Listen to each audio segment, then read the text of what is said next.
Soissons, France, 1414.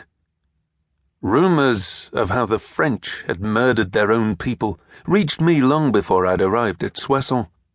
Even as an Englishman, and despite the never-ending conflicts between our countries, I couldn't accept that the French would do such a thing. But when I walked through the city's open gates and saw the multitude of bodies lying side by side, I believed. The town had been ripped asunder in an act of exceptional brutality, the inhabitants torn to pieces, men murdered as they defended their families, women brutalized and raped until their captors tired of them and left them to die. Not even children were spared, killed alongside their friends and families. The carrion took over, desecrating the remains even further. A city of a few thousand people reduced to food for crows and rats. It soon became apparent that there would be no survivors to the massacre. My search of the city only brought more dead, even more questions and few answers. Most had obvious sword and axe wounds, or heads crushed by a hammer, but some had claw marks across the throat and torso. Something far worse than simple armed soldiers stalked the city. I stopped by a partially eaten body.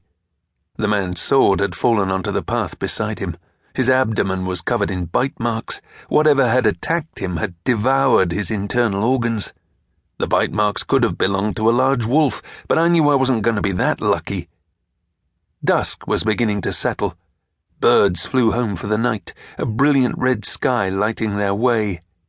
A low growl resonated from the end of a row of houses close by. I placed my hand on the hilt of my jian, drawing the Chinese sword a few inches out of its sheath as I continued toward the noise. I reached the end of the houses and peered around the corner. The stench of death had hung in the air from the moment I entered the city, but it mixed with something else, something more animal than human. In the center of a large courtyard, a beast sat hunched on muscular legs, its maw deep inside the stomach of a dead man, feasting loudly. Intestines had spilled out of the wound and now rested beside the body on the blood-slicked ground. Several more dead men were littered around, none of whom appeared to have been devoured. I looked up at the sky. "It's shit like this that makes me hate you." The man I worked for couldn't have heard me. There was an ocean separating the countries we were in, but it made me feel better to say it. I stepped into view. The beast immediately stopped feeding and looked up at me.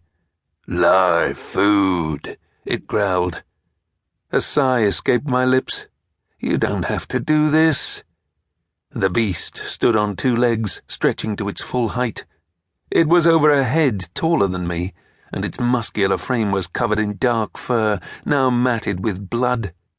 The beast's hands consisted of an elongated palm with long fingers, each tipped with a razor-sharp claw. I should know how sharp those bastards were.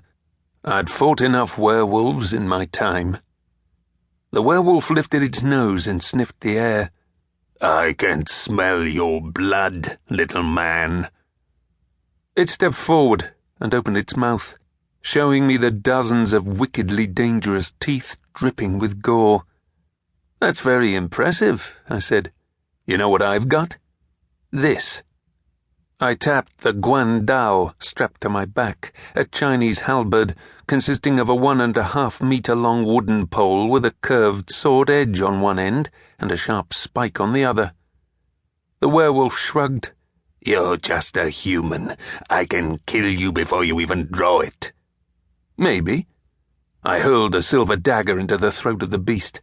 It dropped to its knees, desperately trying to remove the dagger as panic set in. Its long fingers were unable to get a good grip on the slick hilt, and it started to choke as blood filled its windpipe. The werewolf raised its eyes back to me, utterly afraid, as I covered the distance between us and drove my silver-laced jian into its chest, piercing the heart and killing it instantly. I held on to the jian's hilt and placed one boot on the werewolf's chest, dragging the blade from the dead beast with a sucking sound. A loud thud accompanied it a second later as the